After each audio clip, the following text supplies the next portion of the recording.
I got my tour guide license back in September of 2000. This was after a 2-year in-depth course, at the time considered to be the highest standard in the world for licensing tour guides. Okay, a 2-year course. Most other guides in the world, such as in Italy and France, they do a 1-year course. So after all this hard work and taking an oral and written exam, which were both also really difficult, I finally got my license. The problem was that only a couple weeks after I got my license, there began what was called the Second Intifada, which raged between the years 2000 and about 2004. Now, you would think during this terror wave of cafes being blown up, of public buses being blown up, in other words, mass transit buses being blown up, that there'd be no tourism to the country. But that wasn't the case. Tours still came. Now, the agent that I'm employed by in Israel, called Sar Al Tours. They're the leading agent in all of Israel as it relates to the evangelical Christian market. So we were blessed because the only tourists who continued to come to Israel during the Second Intifada were evangelical Christians. And since Sar Al Tours is the leading agent of the evangelical Christians, work still came in, but it came in trickles. I'm not claiming it came in as a tsunami. Now, I was really fortunate or blessed to be among the most working guides of the country, therefore, even though I was recently licensed, because I worked for the only agent in the country that was still getting some business. And very quickly, I climbed the ranks to be among the leading tour guides of Sar Al Tours of those days. And the main movement that came to Israel was the Calvary Chapel movement. A Calvary Chapel is based in Costa Mesa. Their founder, Chuck Smith, was the very first tour I had ever worked on. Chuck used to come every February on 12 buses, and I was one of the guides. Each guides has to have each bus has to have a guide. Okay, so the guide that originally was assigned for my bus was sick, or he had other things that preoccupied him. So I was asked as a brand new guide to take over that bus. Now, that's a story into itself that I'm not going to get into because it started out as a disaster that morning. I was nervous. I knew that they had just put me on one of their highest profile tours. I remember getting lost in Jaffa while looking for Simon the Tanner's house, which is not really the place of Simon the Tanner. So many of these Christian sites aren't, okay, but a church claims to be the place of Simon the Tanner's house. Some person on my bus struggling to keep up with me in my nervous pace falls down and sprains their ankle. And I feel so defeated that I basically take the bus back to the bus and we just sit on the bus while the other 11 buses are still touring Jaffa.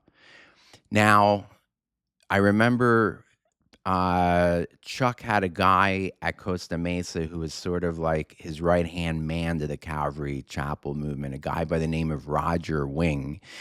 And Roger was my bus captain. And Roger comes up to me and he says, "Steve, is there a reason why all of us are sitting on the bus while the rest of the tour is having a great time?" So it was just a disaster that morning. But it's interesting because just before lunch, when we were at a place called Beit Shemesh, because Pastor Chuck always went to the area of Beit Shemesh and the Ella Valley where David fought Goliath, the whole tour bus just came around me and prayed for me. And it was a revolution of sorts because the second half of the tour day, I did so well that Roger the same Roger that asked me that morning at Jaffa, Steve, why are we all sitting on the bus while everybody else is having a good time? He comes up to me at the end of the tour day and says, Steve, you're one of the best tour guides I've ever had. I don't know what happened, but this metamorphosis between the morning and the afternoon, he's like, you'll be working plenty with us in the future. And this was true because I would end up guiding or working on every single Costa Mesa tour led by Pastor Chuck while he was still alive, for, between the years 2000 and, I guess 2008 about. Okay, he died a couple years later. And it wasn't just Costa Mesa. I worked almost exclusively with Calvary Chapels during that same period from about 2000 to 2008, 2009.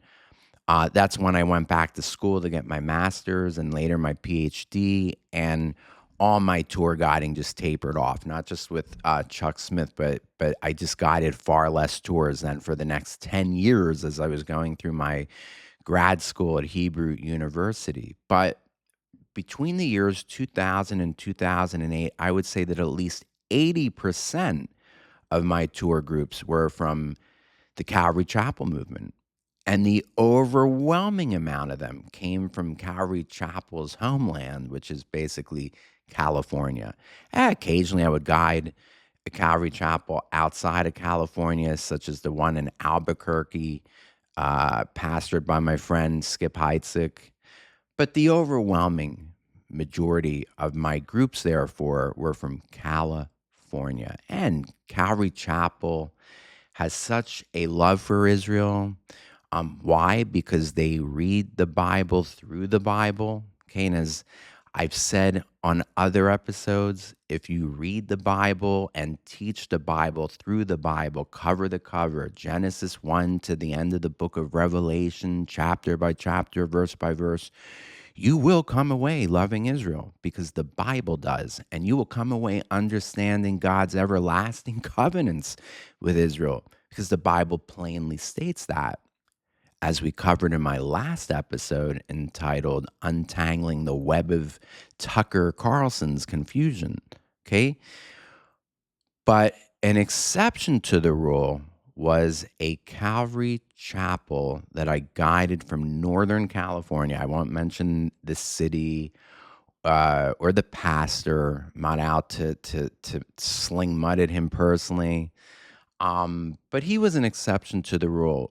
He followed Calvary Chapel's end time eschatology, and he believed that Israel's central to that end time eschatology. But he was no lover of the Jews as the rest of the Calvary pastors and churches that I've guided.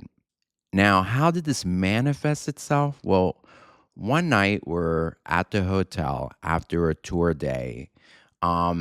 I think this was in the Galilee, but the pastor was talking about Jerusalem. Okay, their time in Jerusalem, he and his assistant pastor. And the whole substance of the conversation was just mocking the Jews at the Western Wall. And I mean mocking, imitating them in such a demeaning way, mocking them, mocking the way they move as they pray, and just belittling everything about, let's say, Judaism of these days, okay, as it was manifested at the Western Wall. And I was really surprised by this because it was so inconsistent with my experience with the Calvary Chapel movement. So after I sat there and listened, for 30 minutes to all of his snickering, I finally said to him, "What's this about?" I said, "I don't get it. Where's the attitude from?" And he basically says in a very smug and cocky way to me, "Come on, Steve, all that nonsense at the Western Wall.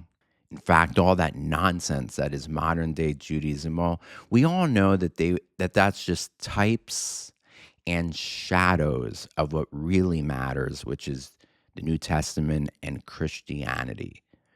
Okay, and that's basically was his point. Everything that came before the New Testament is just types and shadows.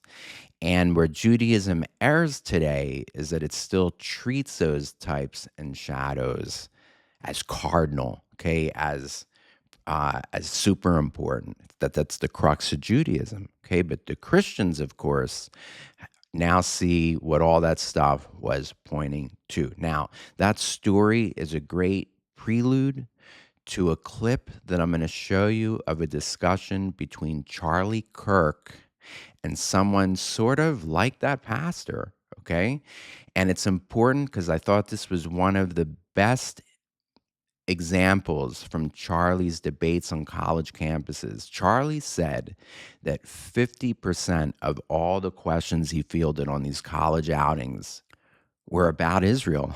Okay. Now, if you watch the videos from his college outings, it's obviously that they edited away a large part of it because it's not like 50% of these videos are about Israel. He allowed one or two questions that remain in the final edition that they uploaded to YouTube. But of all of them, I thought the most interesting was this clip I'm going to show you, which really has nothing directly to do with Israel at all, but rather this long-lasting, persisting debate in Christianity that unfortunately has come to the fore since the October 7 wars began between Israel and its neighbors. This debate not just about Israel and its place in God's plans or in God's economy, but even the deeper issue of the New Testament versus the Old Testament. Okay, I hate to use the word Old Testament. I rarely use it. I only use it on these videos because I know that's the only name you know that portion of the Bible by. Okay, but I refer to the Old Testament as the Hebrew Bible. Why? Because as you'll see in this clip I'm about to show you, the very title or name or moniker Old Testament has within it the demoting of that Old Testament as it relates to the New Testament. All of that you'll see in this clip represented by the student that Charlie takes on. The student representing, I would say, classical Christian apologetics, what most Christians have subscribed to for the last 2,000 years as it relates to the relationship between the New Testament and what he calls the Old Testament or the Old Covenant. Now, some of the stuff we spoke about last week, but I think this particular clip makes for a great sequel to last week's episode. So watch this clip. It's only a couple minutes in length, and I will address what I feel that Charlie didn't. Okay, I'm not knocking Charlie's debate skills, but it's not like Charlie had the whole 2 hours at Purdue University to dedicate to this one student. So I'm going to add to Charlie's answer to this student. Okay, so watch the clip, and I'll be back in just a moment. Hello, how are you? Good. My name is Nick. I'm an aerospace engineering student here. Got a couple questions. Awesome. That's all right. So I'm particularly concerned about your brand of Christianity. As a Christian myself, Christian nationalism I do not agree with at all. I think it's antithetical to the values of the early church. And I think, how do you reconcile especially white Christians in this America, marrying politics and power with their faith in this country? There's a lot there. I've never described myself as a Christian nationalist. So I'm a Christian and a nationalist, so I've never used those two things. And then right there, that and nationalist, where in the scriptures does a Christian... Well, thank you. Jeremiah 29:7, demand the welfare of the nation that you are in because your welfare is tied to your nation's welfare. Let me continue. Daniel fasted and prayed for his nation. Esther and Mordecai cared for their nation. They were counsel to the king. Right. Nehemiah, Jeremiah, Joseph, Jacob. I could keep on going. Moses, Aaron. In fact, Moses was so political that he wrote an entire book of the Torah all about how to set up a government. It's the book of Deuteronomy. So, in fact, the Bible is an explicitly political text amongst many other things. Now, can we interpret those texts in the light of the revelation of Christ? Because you just cited all Old Testament texts, but you have not once cited St. Paul. Okay, yeah. If you want me to also, by the way, just cite, so we are cite St. Paul about the kingdom of heaven and the governance. Just so we're clear, do you think that the New Testament is greater than the Old Testament? It is. It is greater because the revelation of Christ dictates how we interpret the Old Testament. So you think that all of a sudden, like Genesis 1 is not as great just because of the New Testament? The Old Testament was a type and shadow of the things to come, and now we live in the full revelation of Christ. Again, So it is by definition that is such a lesser. dangerous theological. That's not true. That's Christological Stop. theology. Hold on. Of course, I believe in the resurrection, but to all of Okay. a sudden say that like in the beginning God created the heavens and the earth is like somehow in like lesser because of the revelation of the New Testament. Christ even said, "I did not come to abolish the law of the prophets; I came to fulfill the law." In fact, he said all the laws of the prophet hang on the two teachings, Leviticus 19 and Deuteronomy 3-5. Okay, there we have an interesting exchange between Charlie, who takes the Bible literally, the whole Bible, literally, and treats each portion of the Bible equal in importance to the other, as do I, versus a very articulate, intelligent, well spoken student. Okay, I think he said he's an aeronautics engineer student. I certainly couldn't do that. I don't have the love for mathematics, and therefore the the skill in mathematics that he must have. So well spoken. I can't knock the student's ability to speak his points. Okay, and I want to recall now 3 points that this student raised in his debate with Charlie. So, the first thing this student says in response to Charlie's litany of Old Testament verses, because you heard Charlie just cite Daniel and Moses and swaths of the Old Testament, to which the student says to Charlie, "You just cited Old Testament verses, nothing from Saint Paul."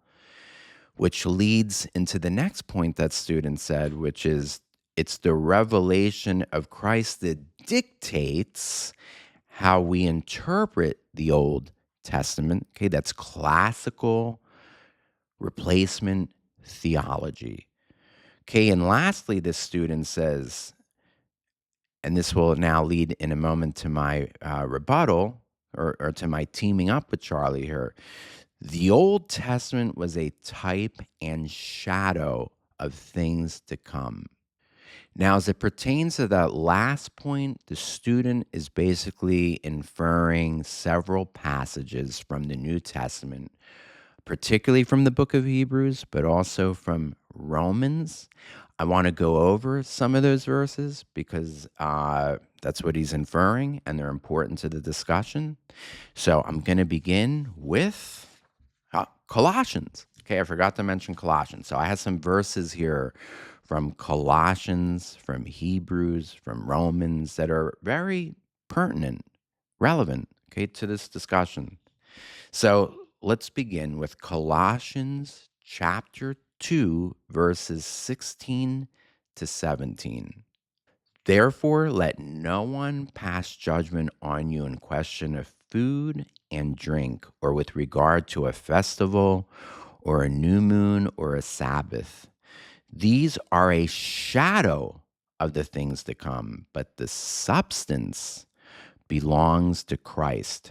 Okay, I want you to store away for future use in just a minute, or for future reference, the words shadow and substance, because both those words are highly charged in the centuries of Greek philosophy that preceded the New Testament era, the New Testament scriptures, and most relevant or important here, Paul's letters. Again, those two words, shadow and substance.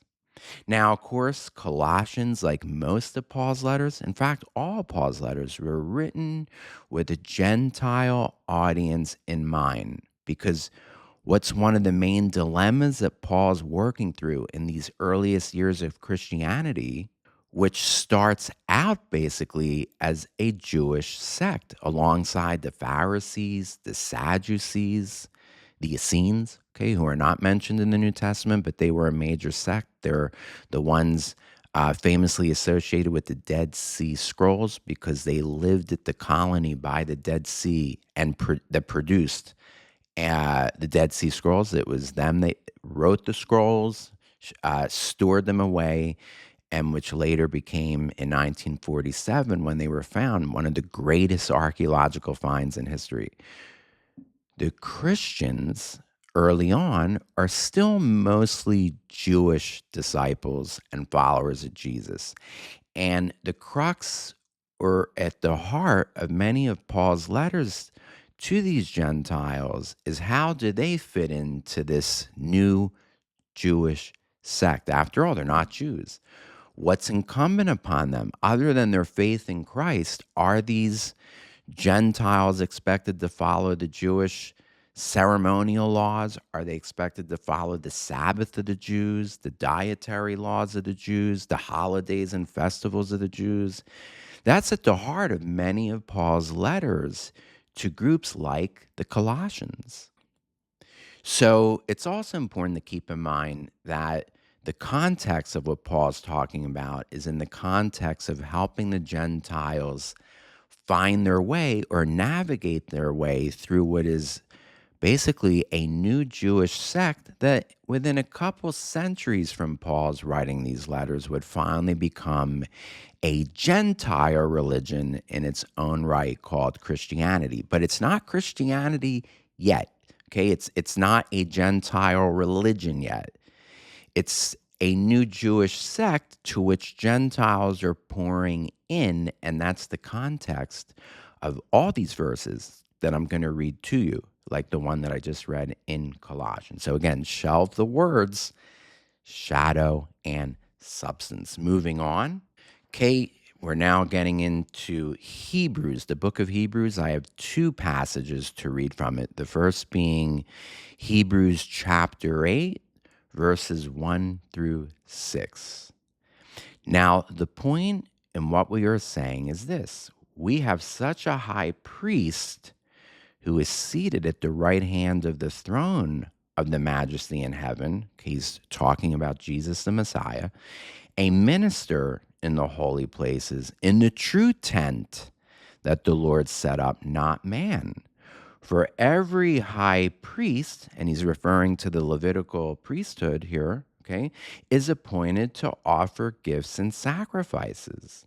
Thus, it is necessary for this priest also to have something to offer. Now, if he being Jesus, were on earth, he would not be a priest at all, since there are priests who offer gifts according to the law or Torah. They serve as a copy and shadow, there's that word again, of the heavenly things. For when Moses was about to erect the tent, he was instructed by God, saying, "See that you make everything according to the pattern that was shown you on the mountain," that being Mount Sinai. But as it is, Christ has obtained a ministry that is as much more excellent than the old, as the covenant he mediates is better, since it is enacted on better promises. Okay, so again, now Paul, this is important that I say this. We don't know who wrote the book of Hebrews. It's probably not Paul, but someone who's considered to come from Pauline circles. In other words, one of Paul's immediate disciples or one of Paul's immediate successors. And Paul may still have been alive when Hebrews was written, but maybe not. Okay, but it's considered Pauline in authorship, the book of Hebrews. So here we just read that the tabernacle, the showbread, the menorah, the sacrificial system, all of that is a shadow or a type. The word type doesn't appear in that particular verse. It will in a couple verses from now. But it is a shadow and type of the New Testament order to come. Okay, this better order to come. And of course I agree with that. Okay, and it's just funny because had this long conversation with my mom at dinner about this last night, about all the things that the Levitical priesthood and sacrificial system and the altar, all that was pointing to the role ultimately of the Messiah, okay, of Jesus. So I'm not arguing with that. But in a moment, I got to put all this in its proper place, okay? But I'm moving on now to Hebrews chapter 10, verses 1 to 4. For since the law has but a shadow, okay, there's that word again, shadow, of the good things to come, instead of the true form of these realities, it can never, by the same sacrifices that are continually offered every year, make perfect those who draw near. Otherwise, would they not have ceased to be offered, since the worshippers, having once been cleansed, would no longer have any consciousness of sins? But in these sacrifices, there's a reminder of sins every year, for it is impossible for the blood of bulls and goats to take away sins. Wow, beautiful stuff and beautifully stated. And again, I don't have any disagreement with the crux of, what Hebrews chapter 10, verses 1 to 4 is saying. Okay, the sacrificial system of Old Testament times was never meant to be the permanent order, but rather pointing to that messianic era in which the blood of the Messiah is permanent and supreme and trumps all things and is everlasting. Okay, so again, I'm not taking up a polemic against the principle of anything that we're reading just now. Okay, but what I will take up soon is a polemic against the students' conclusion that Charlie was debating there at Purdue. Okay, moving on to my final verse from the New Testament, Romans chapter 5, verses 12 through 14. Therefore, just as sin came into the world through one man, and death through sin, and so death spread to all men because all sinned. For sin indeed was in the world before the law was given, but sin is not counted where there is no law. Yet death reigned from Adam to Moses, even over those whose sinning was not like the transgression of Adam, who was a type. Okay, now here's the first time we're seeing the word type here. Who Adam was a type of the one who was to come. Okay, now, not only Adam was a type of one to come, but you could argue that Joseph, in fact, I would say Joseph from the book of Genesis, is even a greater type of the one to come. Nobody denies that there's types and shadows in the Hebrew Bible, pointing to these great truths that would be revealed later in the New Testament. The problem is when you, like the student, or a person like the student, I'm not saying you, okay, who's watching this, okay, but people like the student wave off the whole of the Old Testament as just one big Christology. And that's the word, by the way, that the student used. Christology basically refers to typology, okay, types in the Old Testament that shadow truths or people like Jesus that would be revealed in the New Testament. I'm not here to argue that there's no types or shadows. There's some phenomenal ones. And as I just said, my favorite one of all is Joseph. The story of Joseph has something like 30 parallels between that story and what would be revealed of Jesus in the New Testament. My problem is when individuals like that student wave off the whole of the Old Testament as now passe, because the whole of the Old Testament is just one giant typology or Christology, what was to come in New Testament times. And I'm going to use a verse that's highly cited, okay, by many replacement theologists to begin my case against replacement theology and against the crux of that student's assertion that all the Old Testament is basically now demoted, dismissed, cast aside, because it was nothing but a shadow and type of what was to come. Not just bits and pieces of the Old Testament, not just certain people were types and shadows, but the whole of the Old Testament is just one big type and shadow, now to be dismissed, that the New Testament and the gospel have come. I'm going to turn to the Old Testament, the Hebrew Bible, to Jeremiah 31:31. Okay, actually, verses 31 to 34, the famous declaration or proclamation of the coming of the New Testament. Now, so many replacement theologists point to this verse to prove their point, and I'm going to argue that it not only really doesn't prove their point at all. So let's read beginning with Jeremiah 31:31. Behold, the days are coming, declares the Lord, when I will make a new covenant with the house of Israel and the house of Judah, not like the covenant that I made with their fathers on the day when I took them by the hand to bring them out of the land of Egypt. My covenant that they broke. Okay, he's referring to the Mosaic covenant, the Torah, the law. Okay, it's popularly called the law in Christian circles. Though I was their husband, declares the Lord, for this is the covenant that I will make with the house of Israel after those days, declares the Lord. I will put my Torah or law within them, and I will write it, the Torah, on their hearts, and I will be their God, and they shall be my people. And no longer shall each one teach his neighbor and each brother, saying, Know the Lord, for they shall all know me, from the least of them to the greatest, declares the Lord. For I will forgive their iniquity, and I will remember their sin no more.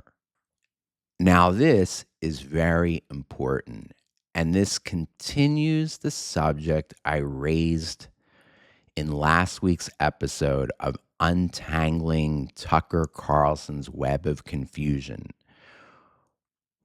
In last week's episode, I said that Tucker and so much of historical Christianity makes this gross error of compressing all the covenants of the Bible, just compressing and mishmashing them into just one covenant. Okay, the covenant that becomes the new covenant in the New Testament. Okay, the new covenant of salvation. Now, it's even called, by the way, by those people, covenantal theology. In other words, what I call replacement theology, but many of them buck against that term. They see that term as a pejorative term against them. They'll say, no, we're not replacement theologists. We're covenant theologists. We believe that from the very beginning, there's just this one developing covenant with the people of God, who are not just the Jews, according to them, but everybody, okay, both those Jews and Gentiles that enter into this one continuing unfolding covenant from the book of Genesis through, the whole of the Old Testament era to the New Testament. And that covenant is crowned as the new covenant in the New Testament. Okay. Now, where are these people wrong? Basically, in what I said last week, there's not one covenant that unfolds in the Bible. There are many concurrent covenants, concurrently relevant in this very day. And I cited the covenant, the very first covenant that I'm thinking of, between God and Noah. If you recall, when Noah comes out of the ark, God makes a covenant with him and says, You see that rainbow? Whenever you see that rainbow in the future and forever, you, the humans, will know that I will never destroy the world again by flood. Let that be a covenant between me, Yahweh, and you, the humans, for all generations everlasting. Folks, that covenant is still relevant today. When we see the rainbow outside today, we know that that covenant is still true. It has not been replaced by any other covenant. It has not been absorbed by any other covenant. It has not been subsumed by any other covenant. It stands today as the Noahide covenant. Then, as I mentioned last week, comes a second covenant between God and now a particular people group, the Jewish people. And that covenant is also everlasting, and it pertains to a piece of real estate in the Middle East that at one time was called the land of Canaan, but after God bequeathed it to Abraham and his descendants through Isaac and Jacob, it would forever be known as the land of Israel. And that too is stated again as a forever covenant. This is to me such simple stuff. I never understood the basis of confusion here. Land forever, okay? And therefore, concurrent with the Noahide covenant is the Abrahamic covenant. Now, the third covenant that's mentioned in the Old Testament is this one that's cited by Jeremiah 31:31, that covenant that God made with us, the Jews, as we parted Egypt, and he made with us in the Sinai. That is called the Mosaic covenant. And that was conditional, unlike the other covenants that I just cited. This one was conditional on the Jewish response. In other words, we, the Jews, were held by God to keep the stipulations of the Mosaic covenant. And to the extent we did not keep those stipulations, we would be punished. Okay, and our history reads like a litany of unfaithfulness to that covenant, as well as the responding punishments for our not keeping the stipulations of that covenant. It's that covenant and that covenant alone that Jeremiah 31:31 has come to say that, well, that covenant is now past, it's been violated. I'm now proclaiming through you, Jeremiah, this is God speaking, that I got plans for a new covenant. But what's interesting about the wording in Jeremiah 31:31 is that even in the new covenant, God does not disparage the old covenant. He's not really saying he's getting rid of Moses' laws forever. No, he's just changing its form from external tablets to now being inscribed on the tablets of our hearts. And here it says the hearts of the house of Israel and the house of Judah. Okay, so it's still with the house of Israel. The New Testament will proclaim that others will be grafted in, that being the Gentiles, to this new covenant being proclaimed in Jeremiah 31:31. But it too, as worded in Jeremiah 31:31, pertains mostly or at its heart to the Jewish people. Okay? This is a new covenant that God is going to make with the house of Israel, in which he takes the tablets of the law, or what used to be the law written on tablets, and will now inscribe it on the hearts of the Jewish people. But it gets greater than that. He's also going to inscribe it on the hearts of those Gentiles who are grafted in to this covenant. And therefore, I would argue that nothing in Jeremiah 31:31 to 34 is arguing replacement theology. Rather, it's just improving the third of the three aforementioned covenants, that third covenant being the Mosaic covenant. It needed an upgrade, it needed an update. But does this give license to that student at Purdue University and to most of Christendom, which is argued that the new covenant does away with the whole of the Old Testament? The Old Testament, in the words of that student, is now lesser in stature, not as relevant, not as important through the New Testament. I'm sorry, not as important as the New Testament, and that only through the New Testament can one even understand the Old, now demoted Testament. Is that true? No, not at all, folks. It's not. Where does that thinking come from? This dismissal of all things old, they just melt away now. The whole of the Old Testament just melts away now. It's just types and shadows. Well, it comes, or its foundation is in a very famous parable that predates Paul the Apostle by centuries. It's one of my favorite passages of classical literature from one of my favorite books of classical literature, that being Plato's Republic. Now, for those of you that were with us on the cruise 2 summers ago, I can't believe it was already 2 summers ago. It seems like yesterday, with Athey Creek to the Greek islands and to Rome. I gave a teaching on this famous passage, and then I made a video about it, and I'll append the link to that video to this video so that you can watch it as a supplement to this episode.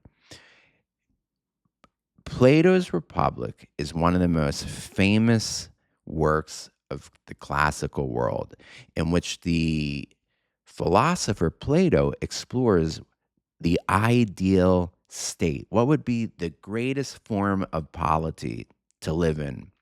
Is it democracy? Is it monarchy? Is it aristocracy?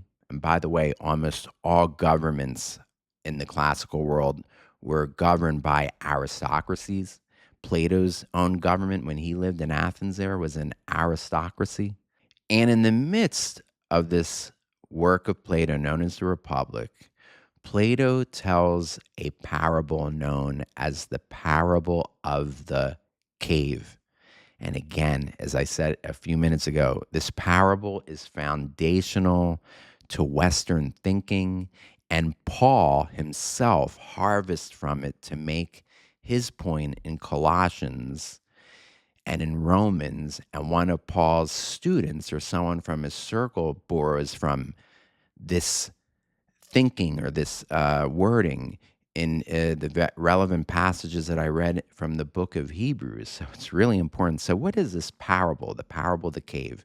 Well, I'm going to quickly summarize it because it's important, and I'm going to link to the video among the many links that I'm going to link to this video. I'm going to link to it, and hopefully this can be linked to a YouTube video, a PDF of the parable itself translated to English so that you can all read it, because all of you should be familiar with this parable because it's that important in the history of Western thought.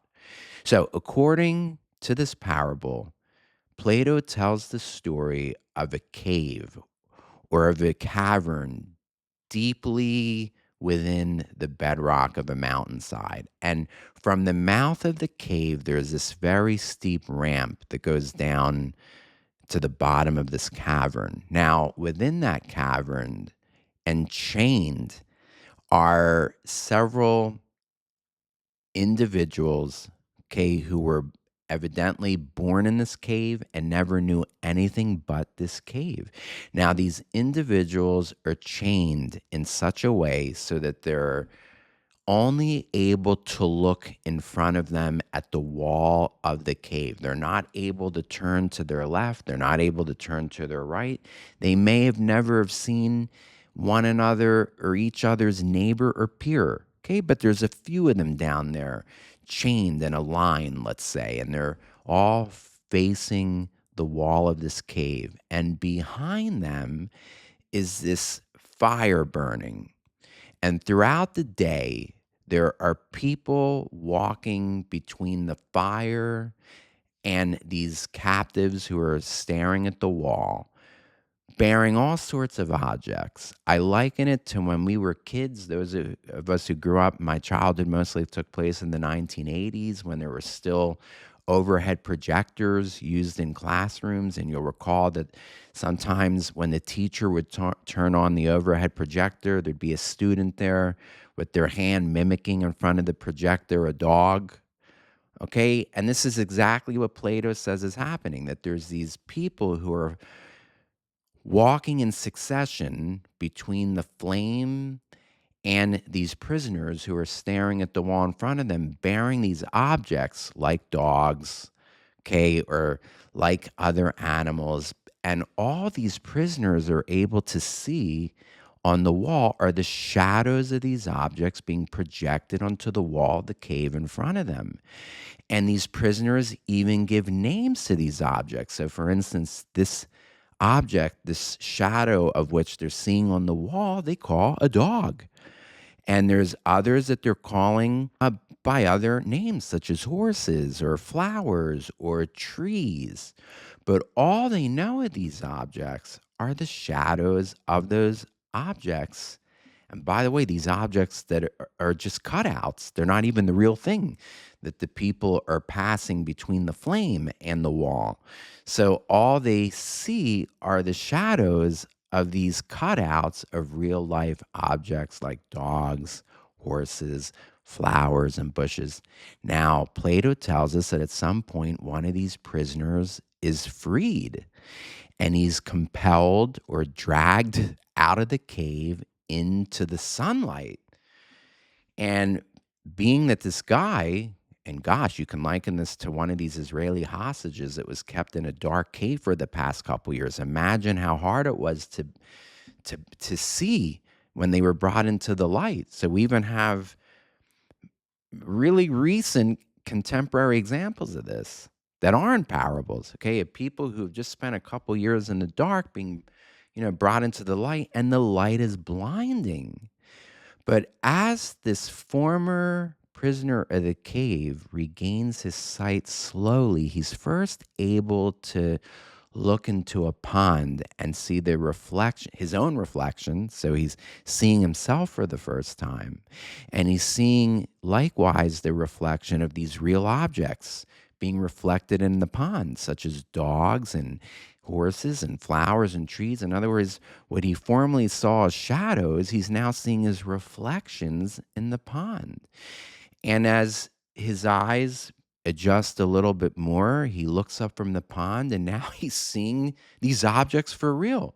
He's seeing dogs and horses in a park and the trees and flowers. And, he's in shock to see that these are the real objects that he once only saw the shadows of them. And lastly, after spending perhaps a couple hours now outdoors, he's slowly able to cast his gaze at the sun. And as he looks up to the sun, it dawns on him that the sun is the source of all the life of these objects that he's seeing. The plants, the trees, the dogs, the horses. And now he feels compelled to go back into the cave and spread this gospel of sorts, this truth, to shake these people and tell them all these things that you're seeing on the wall are just shadows of these real objects that I've been spending the last couple hours beholding. Real trees, real animals. You've got to break free. You got to break free. Here, I'll break you free. I will get you out of these chains, and you'll come with me into the light. And Plato tells us that the reaction of his former peers in the cave is not one of joy at the proposal of going out and gaining the sight that their former peer did, but these prisoners become angry and they say to him, "Leave us alone. All we know are these shadows. You're a liar. You're crazy." And they want to kill this man who has seen the light and has seen the truth, and they want nothing to do with that truth. Okay? And this parable, the cave, would become this foundation, if you will, for this Platonic truth, this Platonic philosophical truth that Plato believed and canvases or propagates in all of his dialogues and all Plato's works, that everything we see in this world are just types and shadows of some greater power, this greater good that Plato calls in the Republic the good. In other words, he doesn't refer to this as God, but it really is God. And I think I told you guys in the previous episode or a previous episode that Plato was sort of gravitating towards a form of monotheism. He sort of didn't believe in all this, the pantheon of the Greek gods. to him, it was stuff that the simple people believe. What Plato was gravitating to, and many of his peers, was a form of monotheism. And while he doesn't call the chief deity by any name, okay, and he refers to him simply as this principle called the good in this book, The Republic, what Plato teaches is that all of the world and all of its good is just types and shadows of the larger truth, which we can't really see, which is beyond us, the sublime, the good. And while I'm certainly not saying that Paul was is propagating Plato's philosophy, he borrows from Plato's speech and from Plato's vocabulary to communicate these truths that I shared with you earlier on, that there are certain elements of the Old Testament, specifically the Old Testament sacrificial system, that were always meant to just be shadows and types of the much greater thing to come, which is New Testament salvation in Jesus, the true Passover lamb, in whose blood is our forever redemption, that we no longer need to go every year to Jerusalem's temple and place our hands on a goat or on a sheep confessing our sins to have that sheep or goat slaughtered, something that we would need to do every year on the Day of Atonement and even throughout the year as we commit sins. Paul is using the vocabulary of Plato to say that that era has passed and those rituals have passed, and it's all now been realized in Jesus. But where does that student go wrong? In saying that the whole of the Old Testament is now past, that the whole of the Old Testament was just types and shadows. In doing so, he dismisses the permanency and the everlastingness of the Noahide covenant of the rainbow, of the Abrahamic covenant of the land. And I'll even argue he doesn't fully understand the new covenant's transformation of Moses, not really dismissing Moses, but converting Moses from external tablets to internal tablets inscribed on our own hearts, our hearts being the tablets. Now, I did say at the beginning of the video, when I told the story about the snickering pastor from Northern California who just dismissed everything about the Jews and Judaism uh, as utterly worthless, for after all, they were just types and shadows. I told you that I had an answer to that pastor. I felt the Lord just gave me the perfect answer in real time as the pastor was telling me this. And this is the answer that I gave that pastor, and it's the answer that I would give that student, and it was the answer that I would give to anybody that argues as that student did or as that pastor had snickered. What I said to the pastor was, Pastor, let me ask you something. When you and I are walking outside in the sunlight, is not our shadow always accompanying ourselves? In other words, to this very day, it is a law of nature, a law of the physics that govern our current age, this current world, that the shadow is always co-joined to the subject casting the shadow, which is to say that every human being walking outside casts their shadow, and their shadow is always conjoined with them. Every tree is casting its shadow. The tree and the shadow of the tree is permanently conjoined with that tree. And likewise with animals who are going about their business outside, they too are casting their shadow.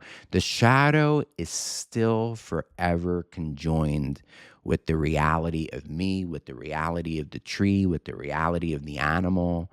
And therefore, yes, it's true that many things about our Jewish past and things about our Jewish customs and things about our Jewish religion are shadows of greater principles, of greater truths, and that's why God even gave those things.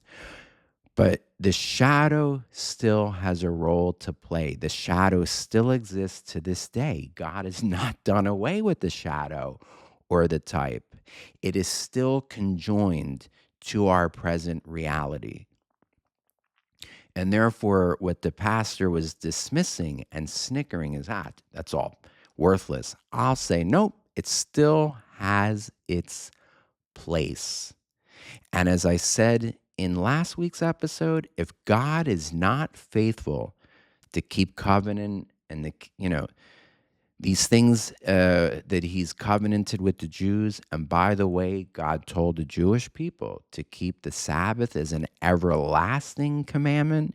He told us to keep our Jewish festivals and holidays as an everlasting commandment. In other words, God ordained that these shadows be kept by us, the Jewish people, and be kept forever. They still have their role, and they can't be easily just dismissed by people like the student at Purdue as irrelevant. In other words, folks, the truth is somewhere in the middle, and it often is. It's neither the extreme that student represented, which is now all that matters is the New Testament. The whole Old Testament is irrelevant. But it's also not the other extreme, say a legalistic Orthodox Jewish person from my own religion who only obsesses with the types and shadows, never pondering beyond maybe the reality that they were meant to project towards. The truth is in the middle.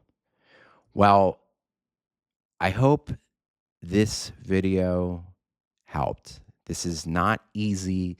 Anything to do with Greek philosophy, as I just went through, and Plato and the cave, this is difficult stuff. And I hope I succeeded to make it palatable and digestible. I will append to this video at the bottom of the video, at the extended description of it, a couple things, links to a couple animations on YouTube, a couple videos that animate or dramatize the parable of Plato's cave, and they're fun to watch. They're only a couple minutes long, and I highly suggest that you watch them.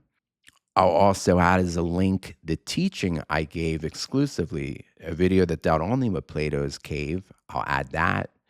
I'll add the PDF that I said I would, the English translation of the allegory or parable of Plato's cave. And lastly, it would be remiss of me to say that I'll also add the link to my Ko-fi page. If you want to treat me to a cup of coffee, I want to thank all of you who have been generous over the months in treating me to my cups of coffee, which I've been enjoying in my new coffee maker. That link too will be furbished at the extended description of this video. This is Steve, the tour guide, bidding you that you have a phenomenal week to come. I know that I'm making this on Tuesday. I hope that I post this today on Tuesday. So I'm wishing you the rest of the week a splendid week. Enjoy the fall weather wherever you are. This is Steve, the tour guide, signing off. Bye-bye.